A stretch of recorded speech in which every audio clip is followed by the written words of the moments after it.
8-17-8-25 श्री राग महल्ला पंजवा है। जाको मुश्किल अति बने टोही कोई न दे, लागू होए दुश्मना साक भी भज खले। जब जीव मनुष्य के ऊपर बड़ी मुश्किल की घड़ी आ जाती, जाको मुश्किल अति बने, यदि किसी के ऊपर बहुत मुश्किल आ जाती है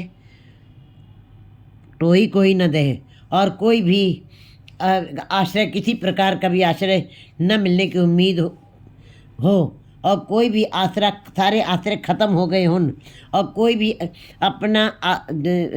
अपनी तरफ से किसी तरीके से भी सहायता के लिए कोई भी खड़ा ना हो, लाकू होए दुश्मना, और चारों तरफ से दुश्मन ही दुश्मन दिखाई देने घेर लें। ऐसा समय आ जाए कि चारों तरफ से दुश्मन ही दुश्मन किसी को घेर लें, साथ भी पच खले।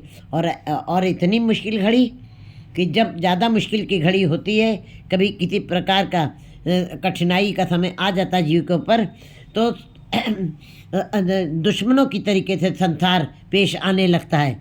और यहाँ तक कि रिश्ते नाते साक जो बड़े मांस और नाखून के रिश्ते गिने जाते हैं, वे भी दूर चले जाते हैं। क्योंकि ये संसार जब तक आपके पास है, जर है, आपकी जेरदस्त है दुनिया, जो के पास आपके पास धन रहेगा, आपके गले लगे रहेंगे लोग। लेकिन जैसे ही कहीं आपके ऊपर मुश्किल आ गई, आर्थिक तंगी आ गई, आप कंगाल हो गए, तो सारे रिश्ते नाते भी जरा सा हाथ खींच कर देखो कितनी मतलब परस्त है दुनिया। जरा सा कोई आर्थिक तरीके से कमज़ोर हो जाए, कंगाल हो जाए, हार जाए, तो कहते सारे रिश्ते नाते भी दूर चले जाते हैं। उनका कोई जैसे लगता है रिश्ता नाता ही ना रह गया हो। सभे पज्जे आसरा चुके सब असराओ, और सारे आसरे जब ख़त्म हो जाए, किसी का भी सहारा न रह जाए और किसी का भी अब किसी तरीके से भी उम्मीद नाउम्मीदी हो जाए, चूँकि सब सारे आसरे जब ख़त्म हो जाए, तो गुरु जी कहते हैं चित आवे ओ सुपार तो लगे न। तो ये ऐसी मुश्किल घड़ी में, ऐसे कठिन समय में, जब सारे रिश्ते नाते भी धोकर जाएं, चारों तरफ से दुश्मन भी चारों तरफ से घेरे हों और रिश्ते नाते भी सब दूर चले गए हों, जीव बिल्कुल कमज़ोर हो गया, लाचार हो गया हो, आर्थिक तरीके से जब कंगाल हो जाता जीव, तो जीव की हालत यही हो जाती है। फिर मुश्किल एक नहीं आती, मुश्किलें अनंत तरीके की मुश्किलें सामने खड़ी हो जाती हैं। लेकिन गुरु जी बताते हैं बाकी सारे तो संसार के लोग धोखा दे गए, रिश्ते नाते भी दूर चले गए, और दुश्मन जो अपने भी थे वो भी दुश्मन बन के खड़े हो गए। चारों तरफ से मुश्किलें ही मुश्किलें सामने दिखाई दे रही हो। तो गुरु जी बता रहे हैं ऐसे मुश्किल घड़ी में भी अगर जो उस पार ब्रह्म को कोई याद कर लेता है, कोई याद कर ले सही, चित आवे ओस पारम तल लगे न ततीवा, तो परमात्मा उसको गर्म हवा भी नहीं लगने देता, उसको आसरा देता है, उसको अपने गले लगाता है, उसका उस निआश्रय का आसरा उस निताने का ताण बन जाता है। क्योंकि गुरु जी बता रहे साहेब निताणिया का ताण आए न जाई थिर सदा गुरु शब्दी सच जान। कहते वो परमात्मा जो है गरीब निवाज है, वो निताणों का ताण है। जिसके पास कोई ताण नहीं होता है उसका वो ताण बन जाता है, जिसके पास कोई आसरा नहीं हो उसका आसरा बन जाता है, जिसके पास कोई निथाव में कोई स्थान नहीं रह जाता, जिसके पास रहने के लिए खाने के लिए उसका वो निथाव बन जाता, उसके लिए स्थान परमात्मा स्वयं आके उसको अपने अंक में समेट लेता है। साहेब निताणिया का ताण, परमात्मा सदा ही गरीब नवाज है, वो निताणों का ही ताण है। कहते हैं फिर गुरु जी बता रहे जिथे नीच संभालियन तिथे नदर तेरी बख्शीश। जहाँ पे निम्न वर्ग, जहाँ पे नीची हो अति नीचे, कहते गुरु जी कहते हैं नीचे से भी नीचे और उसके भी नीचे जो खड़े हुए हैं, मैं उनके साथ ही खड़ा हूँ। साहेब निताणिया का ताण, वो परमात्मा वो निताणों का ताण है, जिनके पास कोई जोर नहीं है, उनका वो जोर बन जाता है। कहते हैं आए न जाई थिर सदा गुरु शब्दी सच जान।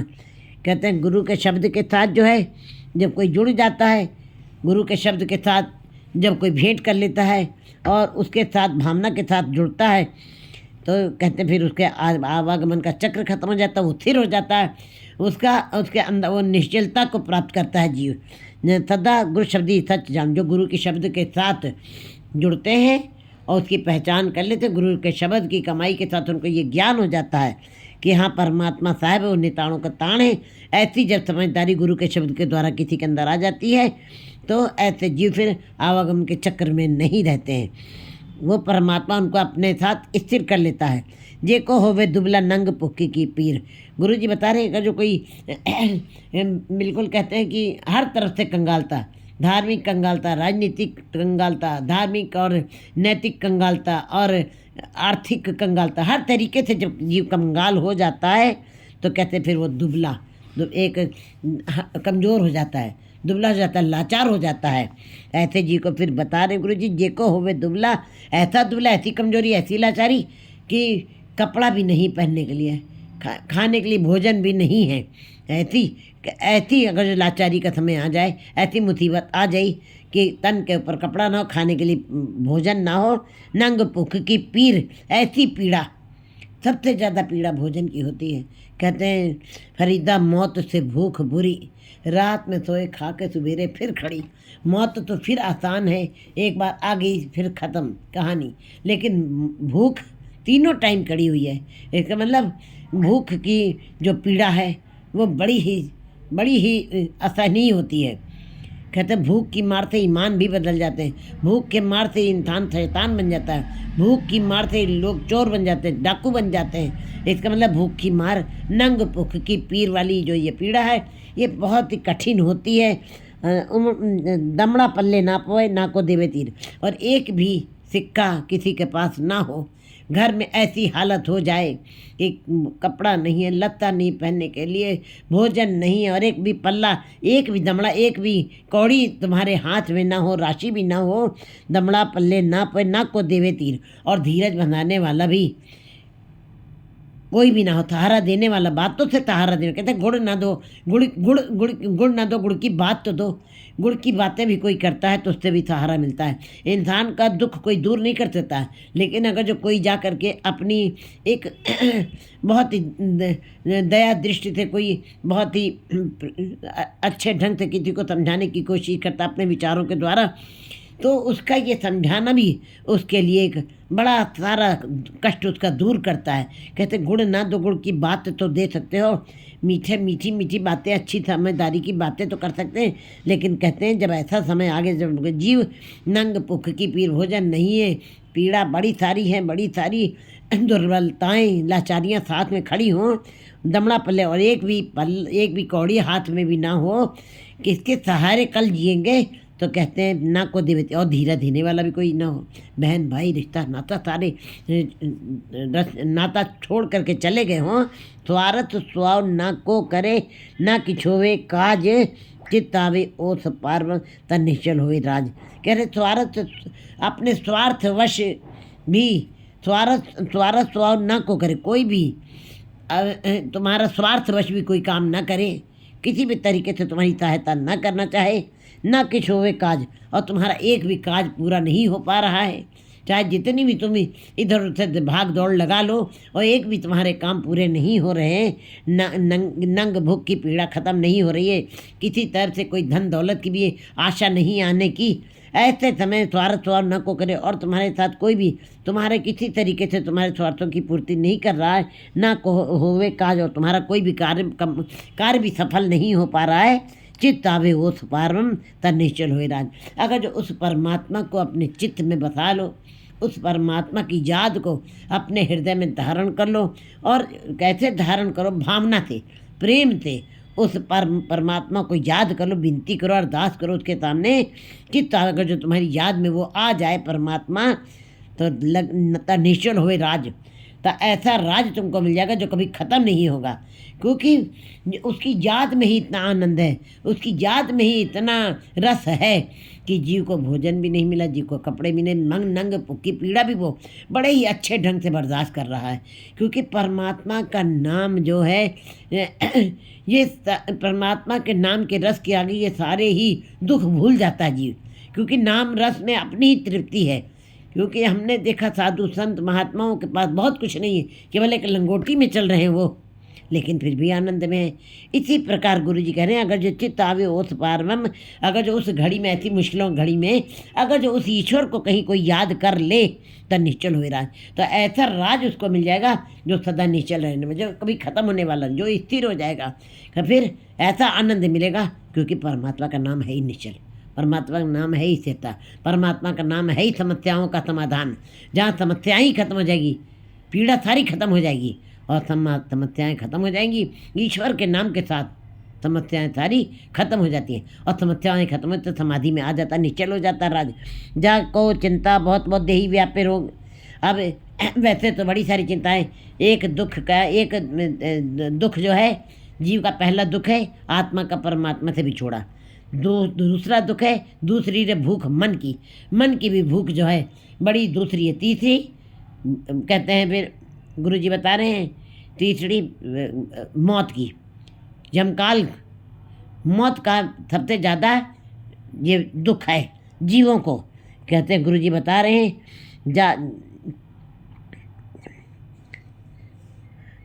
जाको चिंता बहुत बहुत देही व्यापे रोग। अगर जो देही में रोग लगे हैं तभी भी जीव अंदर ही अंदर चिंता करता रहता है।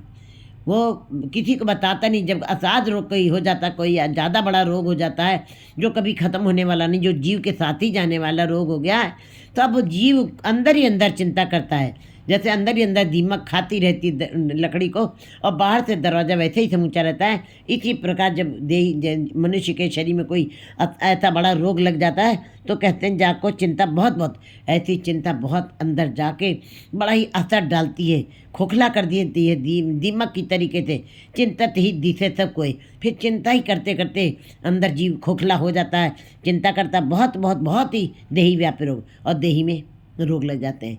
तभी गुरु जी कहते हैं चिंता नहीं करनी चाहिए। नाना चिंता मत करो, चिंता तिथि है जल में जंतु पाए तिन्ह भी रोजी दे। अगर जो देही में रोग भी लग गए हैं तो तुम चिंता न करो, क्योंकि परमात्मा देही के रोगों की बात को बहुत दूर की बात कह रहे हैं। कहते देही के रोग तो शरीर है तो रोग है, अंदर के रोगों की का निस्तारण करने की बात करें कि अंदर के तुम्हारे निर्मलताई होनी चाहिए। तो कहते देही व्यापे रोग ग्रस्त कुटुंब पलेटिया कदे हरक कदे सोग। ये देही के रोग तो चलते हैं तो जीव फिर उस रोग के साथ समझौता कर लेता है और दवाई खा खा के वो जान जाता है कि अब मुझको ऐसे ही चलना है। दवाइयों से समझौता करता है और रोग से भी समझौता कर लेता है। वो किसी के सामने प्रकट नहीं करता, बार बार अपने दुख को जान जाता है ये रोग मेरे साथ ही जाएगा। कहते हैं देही व्यापार, जब देही में रोग लग गया गृहस्थ कुटुंब पलेटा का देह रख।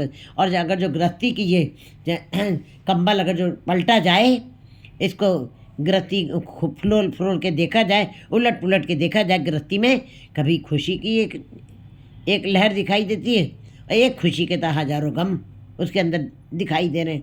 कभी खुशी का समय आ जाता है, कभी दुख का समाचार आ जाता है, फिर इन आँखों से रोने लगता है दुख में, फिर उसी समय कोई खुशी का समाचार आ जाता है। बस ऐसे ही ऊहा पोह में खुशी और गम के बीच में ही कहते हैं जीव जो है चलता रहता है, जीवन चलता रहता है। ग्रस्त का मतलब, इसका मतलब गृहस्थी में कोई सुख नहीं, आनंद नहीं है। कभी खुशी है तो एक क्षण के लिए खुशी आई है, एक हजारों गम उसके साथ लिपटे पड़े आ रहे हैं। कहते हैं कबीर जी कहते हैं दुख सुख मांगे दुख आगल आवे, सो सुख हमहू न मांग्या पावे। कहते एक सुख मांगता हूँ उसके साथ हजारों दुख और इकट्ठे होके आ रहे हैं, बंधे हुए। कबीर जी कहते हैं मुझको ऐसा सुख नहीं चाहिए। लेकिन नामदेव जी कहते हैं कि मुझको सुख चाहिए। कहते हैं मुझको सुख चाहिए। तो गुरु नानक देव जी कहते हैं जो सदा सदा सुख चाहते हैं वो भी झक मार रहे हैं, और जो दुखों से दूर होकर के कल्पना नहीं कर रहे सुख की भी, वो भी झक मार रहे हैं। गुरु जी ने वाणी में फिर स्पष्ट कर दिया, दुख सुख दोनों कपड़े पहने जाए मनुष्य। ये मनुष्य के कपड़े हैं, सुख दुख लाभ हानि जीवन मरण यश अपयश विधियात, ये सारे बिल्कुल एक साथ जुड़े हुए हैं। सुख लिया है तो दुख होगा, लाभ लिया तो हानि होगी, और जीवन है तो मौत है। ये सारा कुछ इसी प्रकार जुड़ा हुआ है, ये अलग नहीं हो सकते हैं। इसी प्रकार गृहस्थी है, ये इसके अंदर दुख ज़्यादा है, सुख बड़ा कम है। जीव इसी के उलट फेर में चलता रहता है, उलट पुलट के। गौण करे चौकुंट का कढ़ी न बैठन सोए, चित आवे ओस पार्वन तन मन शीतल होए। और जीव जो है दसों दिशाओं में घूम रहा है, भ्रमण कर रहा है, सब जगह जा रहा है। गौण करे चौकुंठ का, कड़ी न बैसन सोए। सारी जगह जा कर के घूम के आनंद लिया है, मौज मस्ती मारी है, सारा जीवन बीत गया है। एक घड़ी भी परमात्मा के साथ नहीं बैठा। परिवार के साथ बैठना बड़ा अच्छा लगता है, परिवार के साथ रोज़ बैठता है। स्त्री पुरुष के पास बैठती है, पुरुष स्त्री के पास बैठता है, वो वहाँ पे अच्छा लग रहा है, इसका मतलब वहाँ पे मन लग रहा है, तभी वो वहाँ पे बैठ रहे हैं।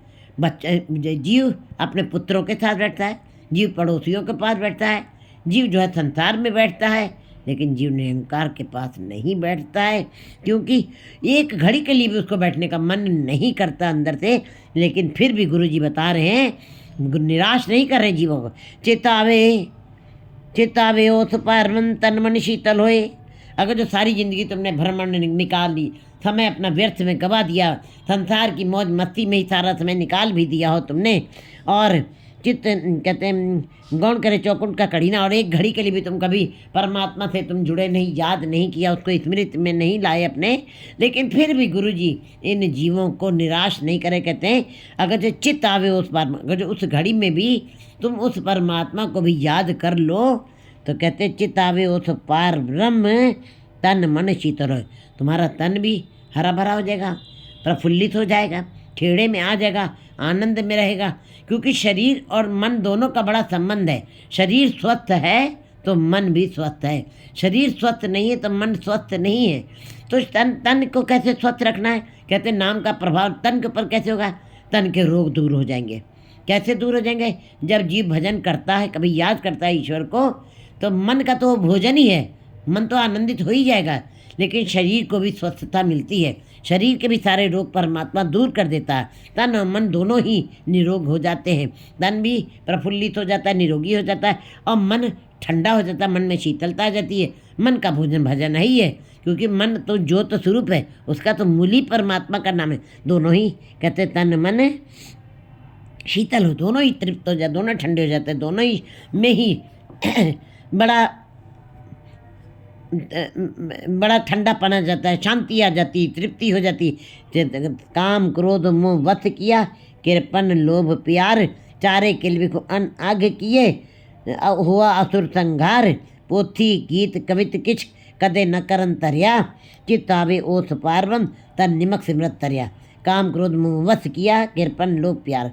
कहते हैं जीव जो है कृपन माने कंजूस आदमी, जैसे कंजूस आदमी को माया से प्यार होता है, वो केवल माया को ही संचय करता है, वो खर्चता भी नहीं है, वो खाता भी नहीं है, अच्छा खाता भी नहीं है, अच्छा पहनता भी नहीं है, उसको केवल माया को इकट्ठा करने का। इसीलिए कृपन धन संचन को दिया, मुगध कहे धन मेरा। कहते हैं कि मूर्ख इंसान कहता है ये मेरा धन है, और कंजूस आदमी कहता है कि मुझको भगवान ने ये जोड़ने के लिए दिया। कृपन कंजूस आदमी कहता है मुझको केवल जोड़ने के लिए दिया परमात्मा ने, खाने के लिए नहीं, पहनने के लिए आज्ञा नहीं बख्शी है। वो पराई अमान करके वो जोड़ता रहता है कंजूस आदमी। कहते हैं गुरु जी बता रहे काम क्रोध मोह वश किया, कृपन लो प्यार। कंजूस आदमी को लोभी है, वो उसके अंदर का लालच आ जाता है, और वो बिल्कुल लालच के कारण इकट्ठा करता रहता है अपने काम क्रोध लोभ मोह अहंकार को वश में करते हुए, सारी इच्छाओं कामनाओं तमन्नाओं को कम करते हुए, और पैसा इकट्ठा करता रहता है। शरीर भी गल जाता है, और मन की भी सारी चमक खत्म हो जाती है, क्योंकि जिस काम के लिए आए हो, जब शरीर ही स्वस्थ नहीं है, कहते हैं गुरु जी कहते हैं जिस देही ने परमात्मा के नाम को जपना, उस देही को पालना पड़ेगा। उसके ऊपर इतल फुलेल लगा सकते हो, उसको अच्छा खाना, अच्छी पौष्टिक भोजन तुम दे सकते हो। तो जब कंजूस आदमी ने अपने देही को पाला भी नहीं, अच्छे प्रफुल्लित ने कि उसने नाम कैसे जपना है, तो कृपन लो प्यार को। लोभी इंसान जो है कंजूसी से बिल्कुल पैसा इकट्ठा करता चाहता है, क्योंकि वो लालच है उसके अंदर भरा पड़ा है, और लालच ऐसी छन्नी है जिसमें छेद है, जो कभी भी तृप्त नहीं होता, उसका लालच कभी खत्म नहीं होता है। चारे किलबी को अन्न आग किए, हुआ असुर संघार। कहते हैं चारों तरीके के दुख, जो पाप, कहते चारे किलबी को अन्न आग किए, ऐसे किलबिक, ऐसे दुख, ऐसी पीड़ा जो कील की तरीके से जुगड़ने वाले दुख हैं, जिसको नासूर कहा जाता है। कहते हैं एक फोड़ा होता है बाहर का, जो थोड़ा बहुत निकला तो ठीक हो जाता, दवाई का नहीं। लेकिन ऐसे कील बिख में जो कील की तरीके से गड़ने वाले अंदर ही अंदर जो रोग हैं, जो पीड़ा है, वो अंदर ही अंदर चुभ रही है कील के तरीके से। इतना ज़्यादा तकलीफ अंदर उन अघ किए और पाप इतने किए हैं, वो अंदर ही अंदर पीड़ा दे रहे हैं।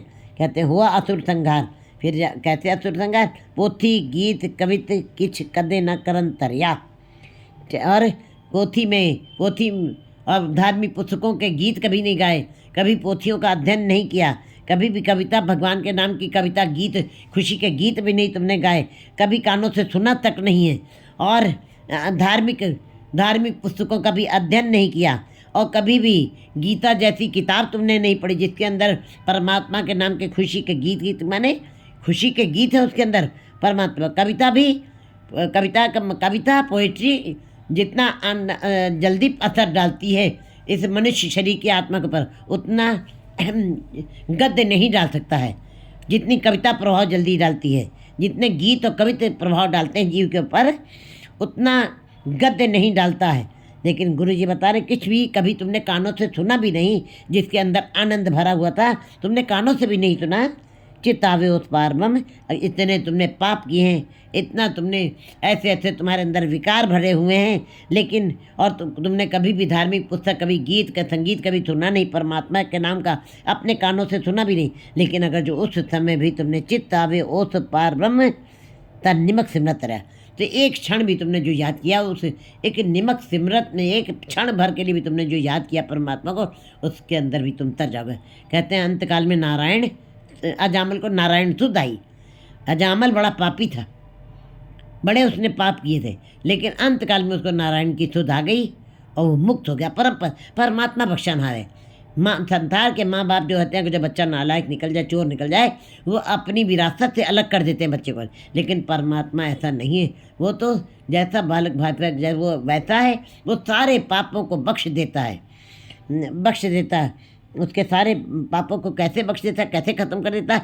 जैसे लकड़ियाँ का पूरा टाल इकट्ठा लगा हो, उनके अंदर एक माचिस की सीख दिखा दी जाए, वो राख हो जाती है। इसी प्रकार वो जीवों के सारे अवगुणों को न देखते हुए भी सारे उनके पापों को मिनटों में एक शब्द का ज्ञान दे करके, याद करा करके, मनोस्मृति में चला करके सारे पापों को गुरु के शब्द की लूटी दे करके जला कर राख कर देता है। निमक एक निमक एक पल में भी तार देता है, संसार से मुक्त कर देता है। शास्त्र सिमरत वेद चार मुखागर बिचरे, तपे तपीसुर जोगिया तीरथ गमन करे, खट कर्मा ते दुगणे पूजा करता नाई, रंग न लगी पार्वता सरपन्नर के। अब दूसरी तरफ गुरु जी बता रहे हैं, पहले तो उन्होंने बताया कि ये कि तुमने पोथी कभी पढ़े ही नहीं, ये भी बताया कि तभी कभी तुमने परमात्मा तुम्हारे पर इतनी पीड़ा आई, लेकिन अगर जो परमात्मा को याद करे, परमात्मा तुम्हारा सहायता कर देगा। लेकिन यहाँ पे आगे दूसरी तरफ सारी सुविधाएं हैं जीव के पास, उसके बाद की बात करें गुरु जी, तो कहते हैं शास्त्र सिमरत वेद चार मुखागर बिचरे। इतने तुम विद्वान हो, इतने तुम बुद्धिजीवी हो, इतने तुमको ज्ञान है संसार का, कि इतना तुम्हारा दिमाग तेज है कि तुम्हारे पास शास्त्रों का ज्ञान है, स्मृतियों का ज्ञान है, चार वेद तुमको याद हैं। लेकिन चार वेद मुखागर बिचे, जैसे ब्रह्मे को चारों वेद मुख से बाँच लेता था, और रावण जैसे चारों वेद का पाठ करके तब वो पानी पीता था। इसका मतलब इतनी विद्वता किसी के अंदर आ जाए, स्मृतियाँ वेद शास्त्र मुख से मुँह जबानी उच्चारण करने लगे। तो गुरु जी बता रहे हैं बिचरे तपे विशुद्ध जोगिया तीरथ गुण करे। और तप करके, तप माने शोध, तप माने गरमाइश। एक होता है जप करना, फिर तप करना, उसको अनुभव करना, उसकी गरमाइश का अंदर एहसास हो जाना नाम का। कहते हैं फिर जैसे सोना कसौटी में जाता है तो अच्छा जाता है, वहाँ पे उसको सोध मिली है, वहाँ पे जाके शुद्ध हो जाता है। इसी प्रकार जप और तप, जिनके पास दोनों चीज़ें हैं, उनके अंदर ईश्वर का नाम टिक जाता है। तभी गुरु जी यहाँ पे बता रहे हैं तपे तपीसुर जोगिया, तपी और अनेकों वर्षों तक जिन्होंने तपीसुर, उनके नाम तपीश्वरों में गिने गए, इतनी तप की वो तपीश्वर बन गए। जोगी माने जिन्होंने योग किया है, जिन्होंने मिलाने की कोशिश की है परमात्मा से लोगों को। जोगिया तीर्थ गमन करे और तीर्थों के ऊपर गमन करते रहते हैं, हर दम तीर्थों के ऊपर भ्रमण करते हैं। ठीक है, तीर्थ के ऊपर जाना चाहिए, लेकिन तीर्थ गमन करें खट कर्मा ते दुगने, और सारे तरीके के बाहरी दिखावे वाले, बाहरी पाखंड वाले सारे तुमने कर्म कर लिए हैं, संसारिक सारे दिखावे वाले तुमने कर्म किए हैं। खट कर्म दे दुगने पूजा करता, तो रोज़ पूजा करता ना, बड़े ही मर्यादित ढंग से तुमने एकदम तुमने पूजा की है, और हर एक बिल्कुल क्रिया विधान से तुमने पूजा की है।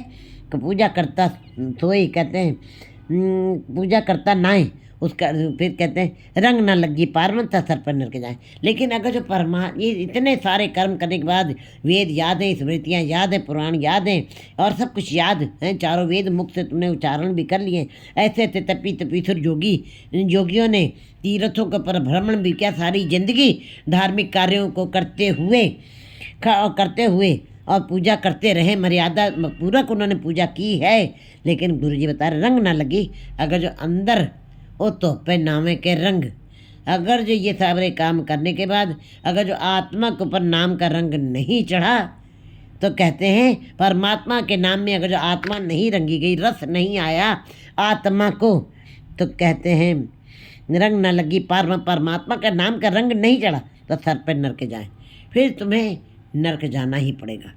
सामने तुम्हारे नरक दिखाई देगा, तुम्हारे सिर के ऊपर नरक की गूंज सुनाई पड़ती रहेगी, कभी भी तुम स्वगीत की तमन्ना नहीं कर सकोगे। राज मिलक सिकदारियाँ रस पोगण विस्तार, बाग सुहावे सोने चले हुक्म अपार। गुरु जी कहते हो तुम राज कर लो, तुमको परमात्मा ने राजसी सुख दिए हैं, मिलक सिकदारियाँ, बड़े बड़े बड़े बड़े तुमको उपाधियाँ मिल गई, बड़े सारे तुमने हुकूमत चलाई है, और रस पोगण विस्तार, तुमने अनेकों तरीक़ों के रस लिए हैं, स्त्री का रस भी लिया, घरों के रस लिए, महलों के रस लिए, हर तरीके जो इंद्री जो रस चाहती है वो सारे तुमने रस लिए। आंखें जो चाहती हैं, जो देखना चाहती हैं वो तुमको मिला, कान जो सुनना चाहते वो तुमने सुना, रसना जो चाहती है वो तुमने बोला, हाथ पैर जो चाहते हैं इंद्रियों का स्पर्श करना वो भी तुमने उनको दिया है। गुरु जी बता रहे हैं कि राज मिलक सिकदारी रस भोगण विस्तार, और बड़े ही विस्तार से, बड़ी ही विस्तृत, बड़े ही ज़्यादा तुमने सारे रस भोग और पातशाहियाँ हुकूमत चलाई है। जिसको जपची साहब में गुरु नानक देव जी ने एक पौड़ी कही है, जे जुग चारे आर जा होर दसुनी होए, तुम्हारे जीने की तमन्ना तुम और जे 4 युगों जितना जी लो उससे 10 गुनी और आर्जा कर लो। बता रहे हैं गुरु जी, जे जुग चारे आर जा होर दसुनी होए, नवा खंडा तुम्हारी 9 खंडों में पहचान बन जाएगी, तुम हुकूमत चला लो, तुम सबके ऊपर अपना हुक्म चला लो। लेकिन ये सब करने के पश्चात भी सारी दुनिया भी तुम्हारे पीछे चले, तुम्हारा हुक्म माने, लेकिन जे तिस नजर ना आई तो बात न पूछेगे। यहाँ पे बिल्कुल ऐसे ही हूबहू ये पंक्तियाँ गुरु जी बता रहे हैं। राज मिलक सिकदारियाँ रस भोगण पातशाह, तुमने चाहे जितना भी भोग किया, चाहे तुमने जितने भी राशि ठाठ वाट भोगे हैं, राज मिलक सिकदारियाँ भोगण विस्तार, बाग सुहावे सोने चले हुक्म अपार, और तुमने अनेकों बागों बगीचों और अनेकों ही भूमि जमींदारों की तरीके से तुमने अपने सुख भोगे हैं सोने, तुमको खेत पात और सब कुछ तुमको मिला, बाग मिले, चले हुक्म अपार, और दूसरों के ऊपर तुमने अपने अपार हुक्म, अपने मन से हुकूमत चलाई है, जैसा हुक्म दे दिया वैसा पालन करवाया है, और अपने पैर के नीचे सारे लोगों को दबा के रखा है। हिटलर शाही तुमने की है, तुमने ऐसा हुक्म चलाया, सबको अपनी निगाहों के नीचे दबा दिया है, अपने पैर के नीचे दबा दिया है, और मजबूर कर दिया उनको हुक्म पालन करने का। रंग तमाशे बहु विधि चाय लग रहा, कहते हैं चितनाया उपार में तो पंता सरप की जूनी गया। रंग तमाशों में ही तुमने बहुत सारे सुखों को बहुविधि, तुमने बहुत अनेकों प्रकार के तुमने रंग तमाशे संस्कार के देखे, हर तरीके का सुख लिया, हर तरीके का तमाशा तुमने आँखों से, कानों से, रसना से, हर तरीके का तुमने रसों का तुमने आस्वादन किया है। चाय लग रहा, और उसी के चाव में, उसी की खुशियों में, उसी का तुम्हारे अंदर कोशिश बनी रही सदा, उसी के अंदर मस्त रहने की, उसी के अंदर तू जुड़ा रहा, उसी की जकड़ पकड़ में रहा, संसार की। चित्त न आयो पारब्रह्म, अगर जो तुमने इतने अनेक सुखों को भोगने के पश्चात अगर जो चित्त में पारब्रह्म की को याद में नहीं बताया, तब सर्प की जोनी गया, तो हे जीव तुम सर्प की जोनी में चले जाओगे। क्योंकि गुरु जी ने बताया है, अंतकाल जो लक्ष्मी सिमरे ऐसी चिंता में जो मरे, सर्प जोन वल वल उतरे। ये माया है, ये सांसारिक बातें हैं। माया कौन थी? ये जिस चीज़ को देखने के पश्चात परमात्मा का नाम भूल जाओ, वो चीज़ माया बन जाती है। अगर जो ऐसे ही सुखों के अंदर तुम रहते हुए परमात्मा के नाम भूल गए हो, तो कहते फिर सर्प की जोनी तुमको मिलेगी। कोई यादें वही बनती हैं, कामनाएं, आशाएं, तृष्णाएं वही रहती हैं। जैसी भूख तैसी कपूर, जैसे विचार जीव के अंदर चलते हैं वैसे ही परमात्मा भोजन देता जाता है।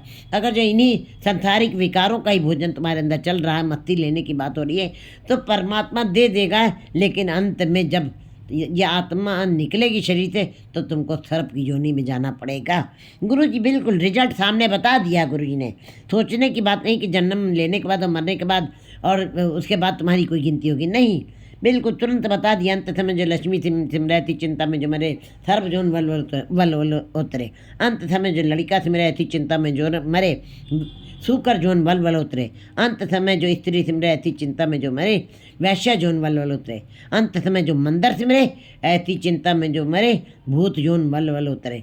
लेकिन क्या गुरु जी बता रहे, अंत समय जो नारायण सिमरे ऐसी चिंता में जो मरे, नानक राम दामोदर माधव पीताम्बर वाके हृदय, वही नारायण से मुलाकात करेगा। उसी का ही मिलाप होना है उस नारायण से, जो नारायण को याद करेंगे अंत समय में। गुरु जी बता रहे हैं कि बहुत तनाड आचारवंत शोभा निर्मल रीत, मात पिता सुत पाइया साजन संग परीत, लश्कर तरकस बंद जीव जीव जू सगली कीत, चित्त न आयो पार्वंत खड़ रथा तल दीत। कहते हैं गुरु जी बता रहे बहुत धनाढ़, तुमको ऐसा धनाढ़ बना दिया संसार में, सारे संसार का सबसे ज़्यादा धनी तुम हो गए हो, सारे संसार के सबसे ज़्यादा धनी, पहले नंबर के तुम धनी हो गए। आचारवंत, और आचारवंत तुम्हारे अंदर आचार भी हैं, आचारवंत बना तुम्हारे अंदर आचार भी, शोभा निर्मलित, और तुम्हारी शोभा भी चारों तरफ है, और तुम्हारी रीत निर्मल है, तुम अच्छे विचारों से जी रहे हो। मात पिता सुत पाइया साजन संग परीत, कहते हैं फिर माता पिता सुत भाई और साजन के साथ तुम्हारी प्रीत चल रही है। लश्कर तरकस बंद जीव जीव जो सगली कीत, और जब तक तुम्हारे पास जड़ था सारे लोग तुम्हारे साथ जुड़े रहे, जब तक तुम्हारे पास धन था। गुरु जी बता रहे बहुत धनाढ़ आचारवंत है, और तुम धनी बन गए। तुम कहते धनी चाहे कहते हैं उसके पास चाहे बुद्धि ना हो, फिर भी जिसके पास दाने वो कमले भी सियाने। जो धनाढ़ होते हैं चाहे वो ना भी हो आचारवंत, वो आचारवंत कहता, लोग उनको आचारवंत कहते हैं। परसु परसा परसराम, कहते हैं पहले कुछ भी नहीं था, कंगाल था तो परसु परसु कहा जाता था, लेकिन जैसे ही धन आ गया अब परसा नहीं कहना, परशुराम कहना। कौन बड़ा? माया बड़ी आई, माया ने उसको राम लगा दिया उसके साथ, जिसकी कल कोई पूछ नहीं हो रही थी आज उसको परशुराम करके पुकारा जा रहा है। कहते हैं फिर जो बड़े धनाढ़ होते हैं उनको लोग आचारवंत कहने लगते हैं, शोभा उनकी होने लगती है, और ना भी निर्मल हो तभी भी निर्मल होने कहलाने लगते हैं वो, क्योंकि ये संसार है, ये पैसे को ज़्यादा महत्व देता है, ये माया के कारण उसकी शोभा होती है इस संसार में। इस संसार में निरंकार की उपलब्धि से कोई शोभा नहीं है। कहते हैं जब माता पिता तो पाहिया साजन संगीत, और माता पिता और साजन के साथ प्रीत तुम्हारी चल रही है। लश्कर तरकस बंद जीव जो जब तक तुम्हारे पास ये लश्कर चारों चतुरंगड़ी सेना तुम्हारे पास है, और तुम्हारे पास तीर हैं, तुम्हारे पास तेग बंद है, तुम्हारे पास सारे सुख पड़े हुए हैं, जीव सगली की सारे कोई तुम्हारी जी हजूरी करेंगे, सब तुम्हारे पास हाजिर नाजिर रहेंगे, सब तुम्हारी हुकूमत को मानेंगे, लेकिन चित्त न आयो पारवम तक खड़ रसा तलकीते। कहते हैं लेकिन अगर जो परमात्मा का नाम याद नहीं आया तो तुमको रसातल में जाना ही पड़ेगा, गिरना पड़ेगा। तुमको ऐसा तुमको भगवान ने तुमको इतने सुख दिए, परमात्मा ने धनाढ़ बनाया, चार धना तुम्हारी शोभा की है, तुमको इतना तुम्हारे साथ तुमको परमात्मा ने अच्छे माता पिता भी दिए, तो भाई दिए हैं, स्त्री का सुख दिया है, साजन के साथ प्रीत करने के लिए इतना सुंदर बनाया, रिश्ता बनाया है, और फिर तुमको चतुरंगड़ी सेना भी दी, इतने सारे सुख तुम राजसी ठाठ बाट को जो भोग रहे हो। लेकिन अगर जो फिर तुमने तो तुम्हारी सारे लोग जी हजूरी भी कर रहे हैं, लेकिन अगर जो उस ऐसे इतने सारे सुखों के बीच में अगर जो तुमने उस ईश्वर को याद नहीं किया तो तुमको अंत समय में रसातल में जाना ही पड़ेगा, तुमको नर्क भोगना ही पड़ेगा, तुमको कठिनाइयाँ सहनी पड़ेगी, तुमको फेड़े का सुख सहना ही पड़ेगा।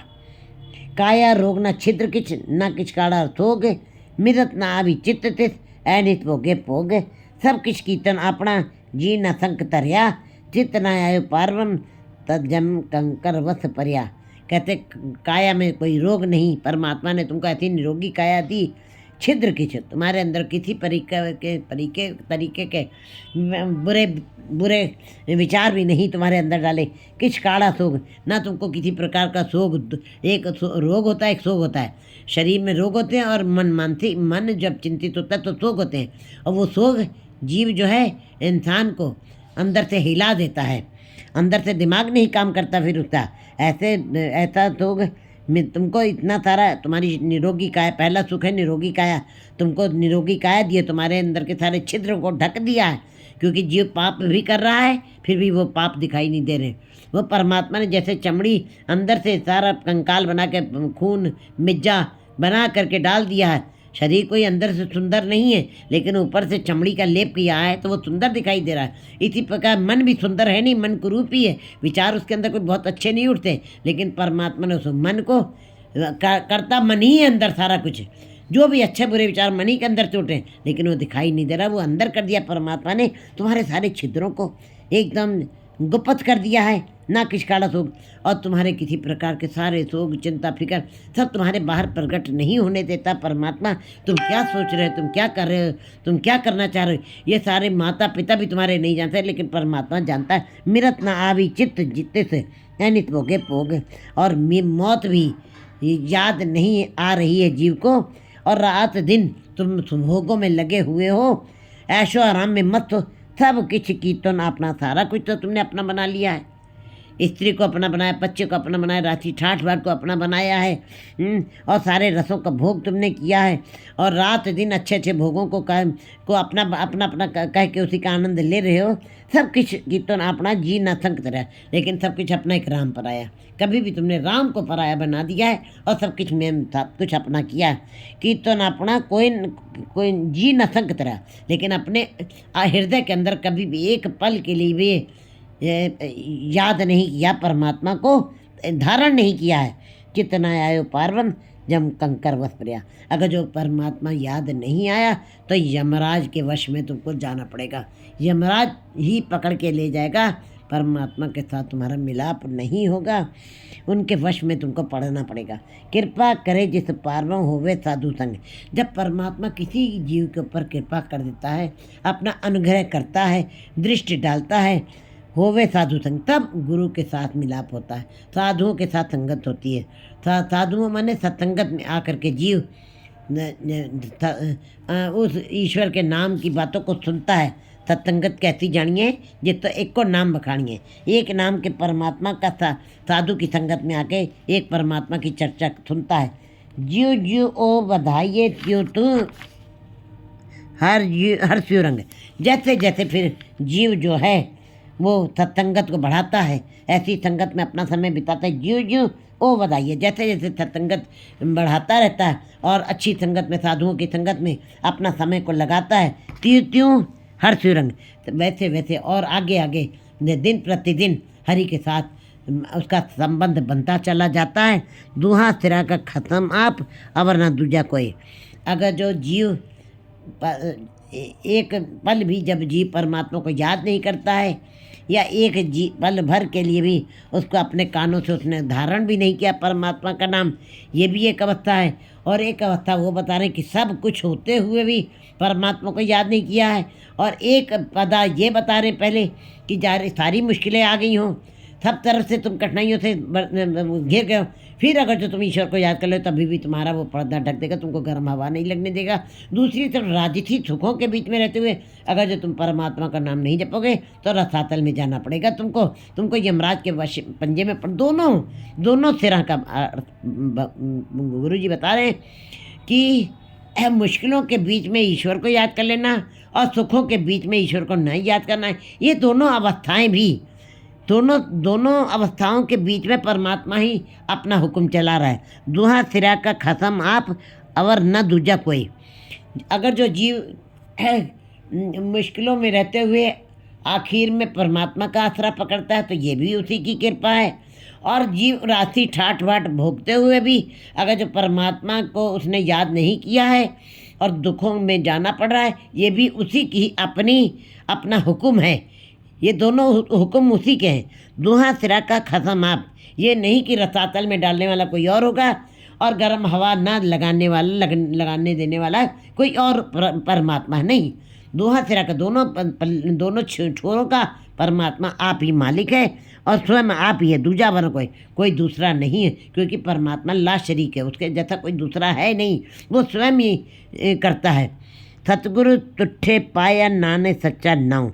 जब वही जीव सतगुरु के साथ जुड़ता है, सतगुरु के शब्द के साथ कमाई करता है और सतगुरु उसके ऊपर प्रसन्न हो जाता है, उस जीव के ऊपर तुठे पाया नानक सच्चा नाम, तब ऐसे जीव को परमात्मा का सच्चे नाम की प्राप्ति हो जाती है। 9-1-26।